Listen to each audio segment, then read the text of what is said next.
Dear Lord. Dear Lord, I feel so sorry for Mega Man, or anyone who comes on this stage playing as Mega Man. Then again, people may say this stage actually may be easier as Mega Man. To them I say, why? But nonetheless, welcome to part 8. We are taking on Magic Man. And, let me assure you, Magic Man is no walk in the park. All of this is based off of Clown Man stage from Mega Man 8. And, yeah, as soon as we start, we see these robots here. And those robots will shake out screws from you. But not only that, there is a bunch of roto cannons in this stage.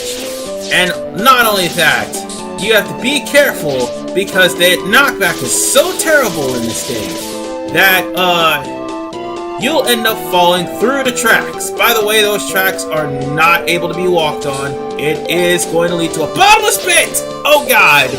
Oh god. Sorry for the volume spike. Sorry. That was uncalled for me, and I apologize. Anyway, just give you an example of what these things, those robots will do. They just pretty much shook out most of the screws I had on me. And you gotta wiggle your controller to get rid of them. Well, I just made them back, so it doesn't really matter. I gotta get some more screws anyway, because of... After this, I'm gonna have to take a revisit to the King Security Tower. And also, if you miss your train, you'll have to wait for the train to come back, because again, bottomless pit. Oh god, and there's spikes right here. I told you, this game likes spikes more than Dr. Cossack's stage. Oh, and by the way, this thing right here used to be a mid-boss in Mega Man 8 in Clown Man stage, which is really ironic. That's what the stage is based off of. You needed to actually progress to the next area. Now then, what you also want to do is time your jumps carefully or else you'll get caught by the spikes. I was doing so good. I was really doing so good, and I apologize if my phone was going off in the background. I forgot to turn it off because I'm doing recordings. But yes, time your jumps when you're on these platforms, otherwise you're gonna run into the spikes. Oh, and not to mention, there are spikes at the bottom too, so between the spikes on the bottom and the spikes on the top, yeah, that's just too much spikes for me to handle. Just saying. And by the way, you won't be able to see the spikes because for some reason I inadvertently cut off the... No, wait. The video rendered this way. I'm gonna have to fix it because I tried to render it like 720 and it cut most of the damn video. So if you see any changes in how the video's perspective look, you'll know why. But primarily, this is exactly what it's like if you're playing on the Game Boy Advance version.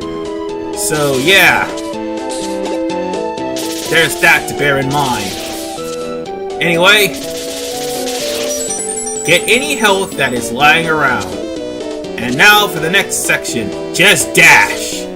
Simply dash, do not stop, because those toy soldiers will grapple you and they will hurt you. Now the only way that this tracks here will not be a bottomless pit is if there's actually a platform underneath them. Try to get through this area without running into a train, because the trains actually do damage to you if they run into you. And I mean a lot of damage. So yeah. Let's just go on ahead and use the Treble Boost to fly through this area, which Mega Man right here would have to wait for the toy soldiers to rotate to actual platforms, lest he be hit with spikes.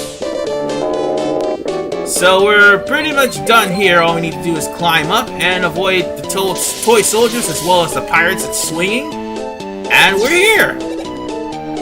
Bravo! I'm not going to use these special weapons here. Instead, I'm going to show off what happens when you try to take on Magic Man with the Buster part, because again, I'm on low health and I need to be at full health to beat this guy. Avoid his magic card. He will take it and siphon your health. And those magic spheres do a lot of damage. He'll also unleash pigeons that will attack you too. But for the most part, once you get Magic Man's weapon, he should be easy to deal with if you dash into him with the Tengu Blade, that is.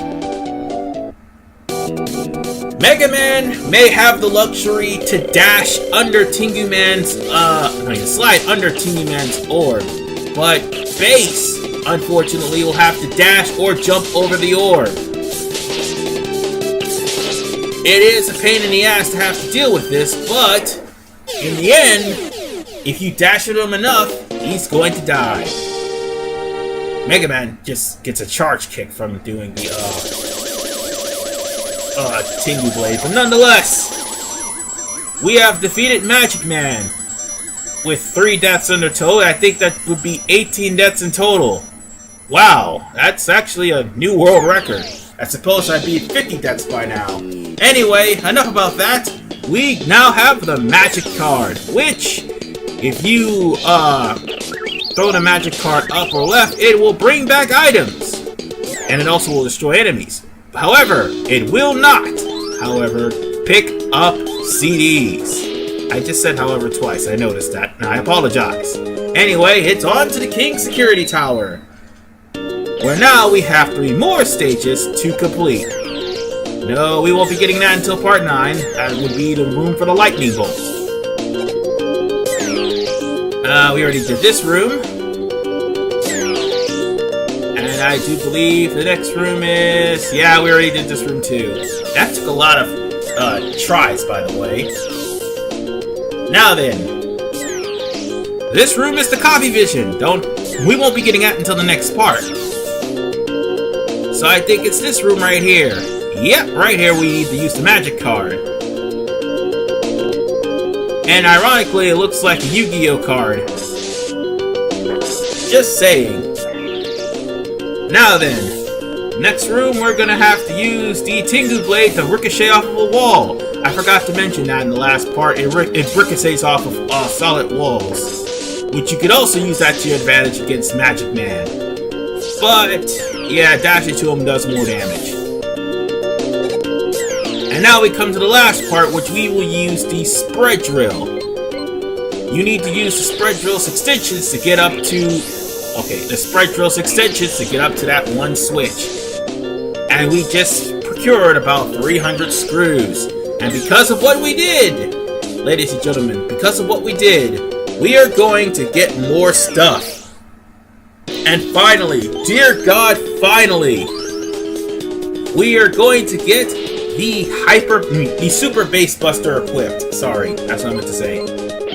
We'll be able to get the Super Bass Buster, and also we'll be able to get the Energy Balancer. No, the Energy Saver, sorry. The Energy Saver will pretty much reduce the the energy cost of all of your weapons. The Super Armor will reduce the damage. The Healing Armor, I don't know what that armor was, but it is an armor that will refill all your sub-takes. The Super Buster is basically... No, the Damage Absorber, that's what it was. The Damage Absorber will heal your energy takes for any damage you take. The Super Buster is what we're after. We also may need to get the Hyper Buster for later on parts. And don't even worry about the CD collector. You know where the CDs are if you happen to see them. Anyway, we are done here with this part. In the next part, we are going to be taking on Astro Man.